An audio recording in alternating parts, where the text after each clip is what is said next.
Hello guys, how are you all? Hope all of you are fine. So today we will start the chapter 2nd of our biology book, 11th class biology book, chapter number 2nd, biological classification. Today we will discuss about biological classification. What is biological classification? Classification जैसे हम पहले भी पढ़ चुके classification के बारे में, तो क्लासिफिकेशन क्या होता है? ऑर्गेनिज्म को अलग अलग डिफरेंट कैटेगरीज के अंदर रखना क्लासिफिकेशन कहलाता है, उनके कैरेक्टर्स के अकॉर्डिंग, यानी कैरेक्टर्स के अकॉर्डिंग उनकी ग्रुपिंग करना और कैटेगरीज में रखना ऑर्गेनिज्म को, उसे हम क्लासिफिकेशन कहते हैं। बायोलॉजिकल मीन लिविंग ऑर्गेनिज्म को उनके कैरेक्टर्स के अकॉर्डिंग उनकी कैटेगरीज के अंदर, ग्रुप्स के अंदर डिवाइड करके रखना ही क्लासिफिकेशन कहलाता है। सो बायोलॉजिकल क्लासिफिकेशन में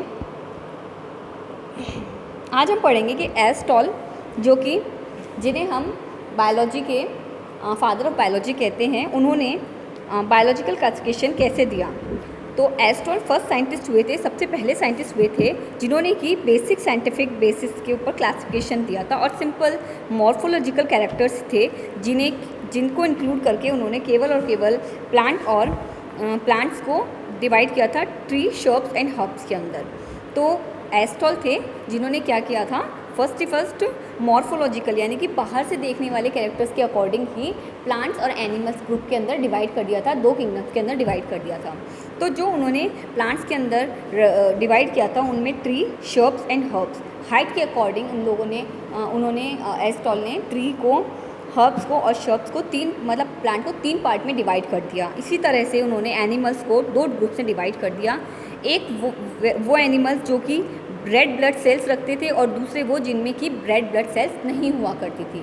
तो एरिस्टॉटल थे जिन्होंने 2 किंगडम क्लासिफिकेशन दिया था, और इसमें एक प्लांट और एक एनिमल का क्लासिफिकेशन दिया था। ठीक है, ये बहुत ज़्यादा टाइम तक नहीं चला था, क्योंकि और भी ज़्यादा ऐसे ऑर्गेनिज्म हैं जिनका की क्लासिफिकेशन इसमें नहीं बताया गया था, तो ये बहुत ज़्यादा टाइम तक नहीं चला। अब इनके बाद में हमारे जो कार्लस लिनियस हैं साइंटिस्ट, जिसे हम टैक्सोनॉमी के फादर ऑफ टैक्सोनॉमी कहते हैं, वो आए और उन्होंने अपना 2 किंगडम सिस्टम क्लासिफिकेशन दिया, जिसे कि प्लांटी और एनिमिलिया कहते हैं।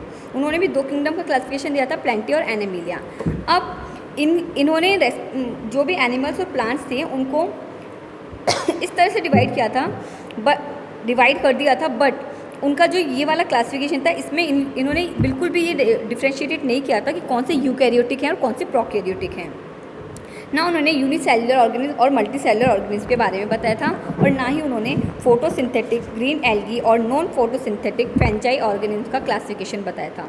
तो ये क्लासिफिकेशन सिर्फ और प्लांट ईजिली 2 चीज़ों में डिवाइड था, एक तो प्लांट्स का नॉर्मल जो भी प्लांट्स हैं और एनिमल्स हैं।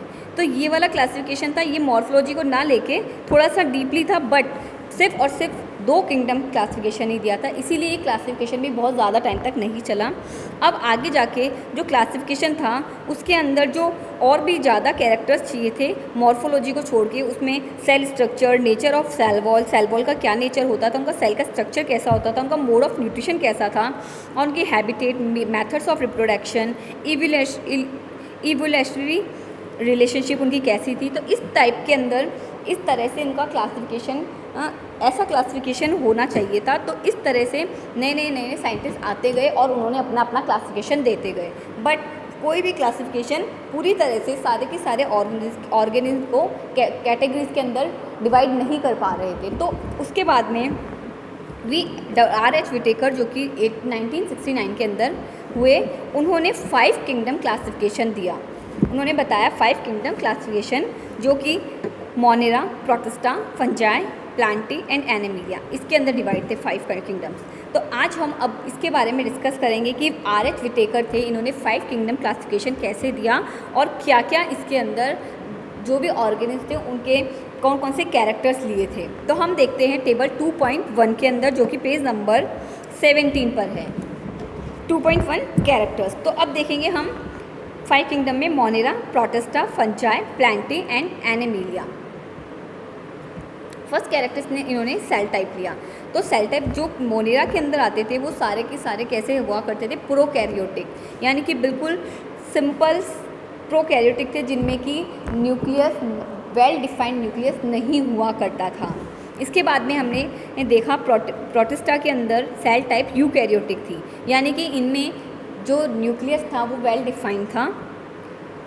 फंजाई थे वो भी यूकैरियोटिक थे, इनमें भी न्यूक्लियस वेल डिफाइंड था।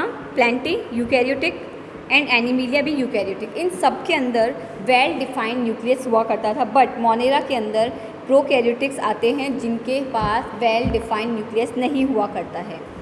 सेकंड कैरेक्टर हमारा आता है सेल वॉल। अब मोनेरा हैं जो बहुत ही ज़्यादा मतलब हम कह सकते हैं जिनके पास वेल डिफाइंड न्यूक्लियस नहीं है, तो इनकी जो सेल वॉल थी वो कैसी हुआ करती थी, नॉन सेल्यूलोज हुआ करती थी, जो कि पॉलीसैकेराइड और एमिनो एसिड्स की बनी होती थी, non cellulosic. Now second protista में हम देखते हैं तो प्रेजेंट इन सम, मतलब कि कुछ एक प्रोटिस्टा के अंदर जितने भी ऑर्गेनिज्म आते थे उनमें से कुछ में सेल वॉल प्रेजेंट हुआ करती थी और कुछ में नहीं हुआ करती थी। नाउ फंजाई के अंदर भी विदाउट सेल्यूलोज के प्रेजेंट तो हुआ करती थी, बट उसके अंदर सेल्यूलोज नहीं हुआ करता था, यानी सेल वॉल थी जो सेल्यूलोज की नहीं बनी थी, नहीं हुआ करती थी फंजाई के अंदर। प्लांटी के अंदर प्रेजेंट होती थी सेल वॉल, और जितनी भी सेल वॉल्स होती थी सब सेल्यूलोज की ही बनी हुई होती थी। और एनिमिलिया के अंदर सेल वॉल एब्सेंट होती है, जैसा कि हम पहले भी अपने चैप्टर्स में पढ़ चुके हैं, पिछली क्लासेस में भी पढ़ चुके हैं कि एनिमल्स होते हैं उनमें सेल वॉल नहीं होती है। न्यूक्लियर मेम्ब्रेन होती है बट सेल वॉल नहीं होती। नेक्स्ट इन्होंने कैरेक्टर लिया न्यूक्लियर मेम्ब्रेन का। तो मोनेरा जो कि प्रोकैरियोटिक्स में आते हैं, सिंगल सेल्ड होते हैं, तो इनके अंदर एब्सेंट हुआ करती है न्यूक्लियर मेम्ब्रेन, बिकॉज इनमें जब वेल डिफाइंड न्यूक्लियस ही नहीं है तो न्यूक्लियर मेम्ब्रेन तो पॉसिबल ही नहीं है होना। प्रोटिस्टा के अंदर प्रेजेंट हुआ करती थी न्यूक्लियर मेम्ब्रेन, फंजाई प्रेजेंट हुआ करती थी, प्लांटी प्रेजेंट है, और एनिमिलिया इन सब में प्रेजेंट हुआ करती थी न्यूक्लियर मेम्ब्रेन, बिकॉज ये सारे यूकैरियोटिक्स हैं, और जो यूकैरियोटिक्स हैं उनके पास में वेल डिफाइंड न्यूक्लियस है, इसका मतलब उसके अंदर न्यूक्लियर मेम्ब्रेन भी है।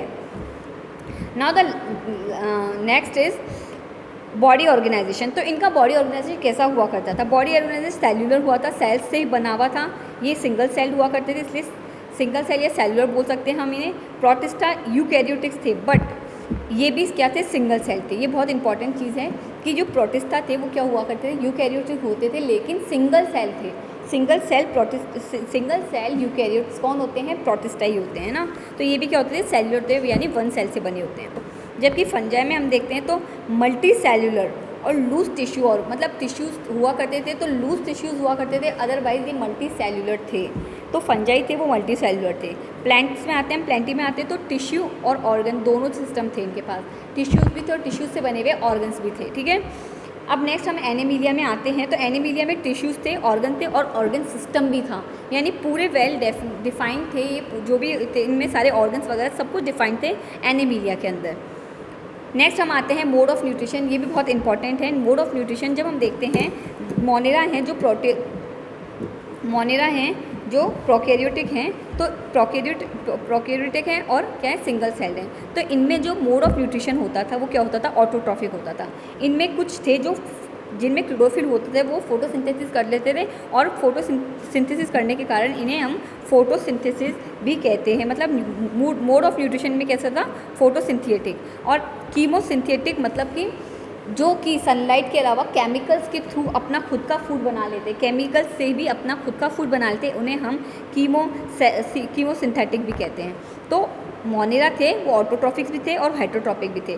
अब ऑटोट्रॉफिक में कैसे थे, कीमोसिंथेटिक और फोटोसिंथेटिक यानी कि जो कि अपनी सनलाइट के थ्रू क्या करते हैं, अपना खुद का फूड खुद बनाते हैं। अब हेटरोट्रॉप्स कैसे हुआ करते थे, या तो ये सैप्रोफाइटिक थे या फिर ये पैरासाइटिक थे। सैप्रोफाइटिक में क्या आएंगे, सैप्रोफाइटिक यानी कि किसी भी डेड ऑर्गेनिज्म के ऊपर ये अपना खुद का फूड उनसे ले लेते थे, किसी भी डेड ऑर्गेनिज्म के ऊपर जाकर ये अपना खुद का फूड लेना ही सैप्रोफाइटिक कहलाता है। और पैरासाइटिक यानी किसी के अंदर बैक्टीरियाज हैं, बैक्टीरियाज क्या होते हैं, किसी की बॉडी होती है, कोई भी होस्ट सेल होती है, उनके अंदर रहकर अपना खुद का फूड ले लेते हैं। तो ये दोनों टाइप के होते थे, हेटरोट्रॉफिक और ऑटोट्रॉफिक एंड हेटरोट्रॉपिक।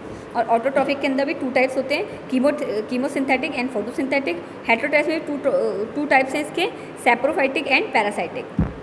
नेक्स्ट हम मोड ऑफ न्यूट्रिशन में आते हैं ऑटोट्रॉफिक। प्रोटिस्टा थे जो ऑटोट्रॉफिक ही थे, कि ऑटोट्रॉफिक और हेटरोट्रॉपिक दोनों थे। अब इसके अंदर जो ऑटोट्रॉफिक थे वो केवल और केवल फोटोसिंथेटिक थे, मीन उनके अंदर क्लोरोफिल प्रेजेंट था, वो सनलाइट का यूज़ करके, क्लोरोफिल के प्रेजेंट के अंदर सनलाइट का यूज़ करके कार्बन डाइऑक्साइड से क्या करते थे, ग्लूकोज का मतलब अपना खुद का फूड बना लेते, तो ये इसलिए ये फोटोसिंथेसिस थे। अब हेटरोट्रॉपिक भी थे ये, क्योंकि ये हेटरोट्रॉपिक भी हुआ करते थे, तो इनमें भी दोनों मोड ऑफ न्यूट्रिशन दोनों टाइप के होते थे। नेक्स्ट हम आते हैं फंजाई पे। फंजाई हेटरोट्रॉपिक, इसके अंदर मोड ऑफ न्यूट्रिशन कैसा होता है, हेटरोट्रॉपिक। ये भी सैप्रोफाइटिक और पैरासाइटिक होते थे, यानी कि किसी डेड ऑर्गन्स के ऊपर अपना फूड, उससे अपना फूड ले लेते थे, या फिर किसी भी होस्ट सेल के अंदर जाके अपना पैरासाइट बन के उससे अपना फूड गेन कर लेते थे। तो फंजाई के कैसे होते थे, हेटरोट्रॉपिक होते थे। नेक्स्ट हम आते हैं प्लांटी। तो प्लांट्स सारे के सारे हैं वो always autotrophic mode of nutrition हो करते हैं, उनका mode of nutrition always autotrophic होता है, वो फोटोसिंथेटिक ही करते हैं, क्योंकि सारे ग्रीन प्लांट्स होते हैं उन सब में क्लोरोफिल प्रेजेंट होता है, क्लोरोप्लास्ट होता है, इस वजह से वो क्या करते हैं, फोटोसिंथेसिस करते हैं। तो इसमें जो मोड ऑफ न्यूट्रिशन था वो क्या था, ऑटोट्रॉपिक था। नेक्स्ट हम आते हैं एनिमिलिया पे। तो एनिमिलिया सब हमेशा हेटरोट्रॉपिक मोड ऑफ न्यूट्रिशन ही लेते हैं, वो हमेशा अपने फूड के लिए औरों पे डिपेंड रहते हैं, प्लांट्स पे या फिर अदर डायरेक्टली इनडायरेक्टली प्लांट्स पे ही डिपेंडेंट रहते हैं। तो इनमें जो मोड ऑफ न्यूट्रिशन होता है वो हेटरोट्रॉपिक होता है, और ये भी दो टाइप के होते हैं, होलोजोइक एंड सैप्रोफाइटिक। होलोजोइक यानी कि हम ह्यूमन्स हैं, एनिमल्स होते हैं, वो क्या करते हैं, उनमें प्रोसेसिंग होती है, लाइक इगेशिएशन होता है, डाइजेशन होता है, एसिमिलेशन होता है, एब्जॉर्प्शन होता है, फिर ये सारे किस में आते हैं, सारे होलोजोइक में आते हैं। इसीलिए जो ह्यूमन बीइंग और एनिमल्स होते हैं वो होलोजोइक मोड ऑफ न्यूट्रिशन करते हैं, हेटरोट्रॉपिक्स में आता है। और सैप्रोफाइटिक में हम लोग अभी जस्ट थोड़ी देर पहले भी पढ़ चुके हैं। सैप्रोफाइटिक कौन होते हैं, जो कि अपना फूड होते हैं वो डेड ऑर्गेनिज्म से अपना फूड लेते हैं। तो इस तरह से हमने पढ़ा मोनेरा, प्रोटिस्टा, फंजाई, प्लांटी और एनिमिलिया के कुछ कैरेक्टर्स के अकॉर्डिंग हमने देखा कि किस तरह से 5 किंगडम क्लासिफिकेशन दिया गया था। तो 5 किंगडम क्लासिफिकेशन था, उसमें मेन क्राइटेरिया था क्लासिफिकेशन का जो कि उन्होंने इंक्लूड किया था। उसमें सेल स्ट्रक्चर था, थैलस का उनका ऑर्गेनाइजेशन कैसा था, वो डिफ्रेंशिएटेड थे या नहीं थे, स्टेम में, रूट में, इनमें, मतलब जो भी उनका पूरी बॉडी का डिफ्रेंशिएशन था या नहीं था। थैलस का ऑर्गेनाइजेशन, उनका मोड ऑफ न्यूट्रिशन क्या था, वो रिप्रोडक्शन किस तरह से करते थे, सेक्सुअल था, एसेक्सुअल था। अब हम देख पाते हैं कि मोनेरा, प्रोटिस्टा और फंजाई ये कैसे करते थे, ये एसेक्सुअल मोड ऑफ रिप्रोडक्शन करते थे, और प्लांटी और एनिमिलिया हैं ये सेक्सुअल रिप्रोडक्शन करते हैं। प्लांट्स हैं वो फिर भी एसेक्सुअल और सेक्सुअल दोनों कर लेते हैं, एसेक्सुअल रिप्रोडक्शन और सेक्सुअल दोनों कर लेते हैं, बट एनिमल्स होते हैं उनमें हमेशा सेक्सुअल रिप्रोडक्शन। तो मोड ऑफ रिप्रोडक्शन और एक फेलोजेनिक रिलेशनशिप, ये फेलोजेनिक रिलेशनशिप क्या होता है, फेलोजेनिक रिलेशनशिप में अंदर हम देखते हैं इवोल्यूशनरी रिलेशनशिप, मीन जो पहले से लेकर अब तक कितने चेंजेस आए ऑर्गेनिज्म में, तो ये क्या होता है, इवोल्यूशन होता है। तो इवोल्यूशनरी रिलेशनशिप क्या होता है, यही होता है। तो फेलोजेनिक रिलेशनशिप भी कह लेते हैं इसे। तो ये सारे के सारे इनकी क्लासिफिकेशन का क्राइटेरिया था मेन, जिससे कि इन्होंने डिस्कस किया था, और इनका ये 5 किंगडम क्लासिफिकेशन काफ़ी ज़्यादा पॉपुलर भी हुआ था, और इसी को लेकर आज भी हम इसी के बेसिस पे आज भी हम स्टडीज़ करते हैं। तो हम देखते हैं 5 किंगडम क्लासिफिकेशन था, इसके अंदर इन्होंने क्लासिफिकेशन में bacteria, blue green algae, fungi, mosses, ferns, gymnosperm, angiosperm, ये सारे के सारे प्लांट्स के अंदर रखा था इन्होंने। जो क्लासिफिकेशन था इसमें bacteria, blue green algae, fungi, mosses, ferns, gymnosperm, angiosperm, इन सबको प्लांट्स में रखा था, और इनके जो कैरेक्टर्स थे वो सारे के सारे किस में फिट होते थे, किंगडम में प्लांटी के अंदर। और इनकी जो सेल वॉल, इनके अंदर क्या होते, सबके अंदर मोस्टली सेल वॉल भी प्रेजेंट हुआ करती थी। और एक अलग ग्रुप ले लिया जिसके अंदर किन्हें रखा गया था, एनिमल्स को रखा गया था। तो इस तरह से इन्होंने प्लांट्स के अंदर सारे के सारे जो भी मोनेरा, प्रोटिस्टा, इन सब में जो भी आते हैं, इन सबको प्लांट्स के अंदर ही इंक्लूड कर दिया था, like gymnosperm, angiosperm, algae, fungi. अब ये सारे के सारे क्या होते थे, मल्टी सेलुलर और यूनिसेलुलर भी हुआ करते थे। अब हम देखते हैं prokaryotic bacteria and blue green algae with other groups which are eukaryotic. अब देखेंगे हम जो प्रोकैरियोटिक्स हैं, बैक्टीरियाज हैं, और जो ब्लू ग्रीन एल्गी हैं, ये क्या है, अलग से ग्रुप होते हैं यूकैरियोटिक्स, उसके अंदर भी डाले जा सकते हैं, और इनको यूनिसेलुलर ऑर्गेनिज्म या फिर मल्टी सेलुलर ऑर्गेनिज्म भी कह सकते हैं, जैसे क्लेमाइडोमोनास है, स्पाइरो वगैरह है। ये सारे के सारे किसमें आते हैं, एल्गी के अंदर ही आते हैं। नेक्स्ट हम देखते हैं कि all prokaryotic organism were group together under kingdom Monera and the unicellular. ये देखिए सबसे इंपॉर्टेंट थिंग है कि जितने भी प्रोकैरियोटिक ऑर्गेनिज्म हैं जो सिंगल सेल हैं, वो सारे के सारे किस में रखे थे, इन्होंने मोनेरा में रखे थे। बट जो यूनिसेल्युलर या सिंगल सेलुलर यूकैरियोटिक्स हैं, उन्हें इन्होंने प्रोटिस्टा के अंदर इंक्लूड किया था। ये बहुत इंपॉर्टेंट चीज़ है, प्लीज़ आप इसे अंडरलाइन कर लीजिएगा है ना। तो इनमें इनको रखा था किंगडम प्रोटिस्टा, इसके अंदर क्लेमाइडोमोनास, क्लोरेला जो कि एल्गे के अंदर आते हैं, इनको जिनमें सेल वॉल भी होती है ना, तो इन्हें रखा गया था, है ना, विथ पैरामीशियम और अमीबा। तो प्रोटिस्टा के अंदर तो हम अमीबा को ले सकते हैं, पैरामीशियम को ले सकते हैं। तो इस तरह से इन्होंने 5 किंगडम क्लासिफिकेशन दिया था। अब 5 किंगडम क्लासिफिकेशन में हम एक एक करके सारे के सारे किंगडम्स को पढ़ेंगे। तो आज हम इतना ही करते हैं। अब हम नेक्स्ट वीडियो के अंदर पढ़ेंगे आगे। तो आज हमने पढ़ा कि किस तरह से क्लासिफिकेशन, बायोलॉजी क्लासिफिकेशन दिया था। सबसे पहले एरिस्टॉटल आए थे, उसके बाद में हमने देखा लीनियस थे जिन्होंने अपना 2 किंगडम क्लासिफिकेशन दिया था। एरिस्टॉटल थे, उन्होंने भी अपना 2 किंगडम क्लासिफिकेशन ही दिया था।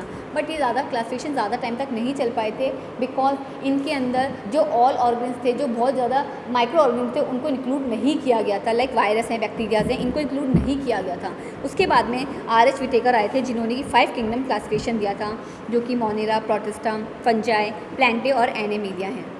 इन्होंने डिफरेंट टाइप के कैरेक्टर्स दिए थे, like cell type, cell wall, nuclear membrane, body organization, mode of nutrition. तो इस तरह के कैरेक्टर्स दिए थे और इनके बेसिस पे इन्होंने बताया था कि कैसे क्लासिफिकेशन होता है। तो आज हमने चैप्टर में इस सेकंड चैप्टर के अंदर पेज नंबर 16, 17 एंड 18 पढ़ा है। किंगडम मोनेरा हम नेक्स्ट वीडियो के अंदर अपलोड करेंगे। Okay, thanks.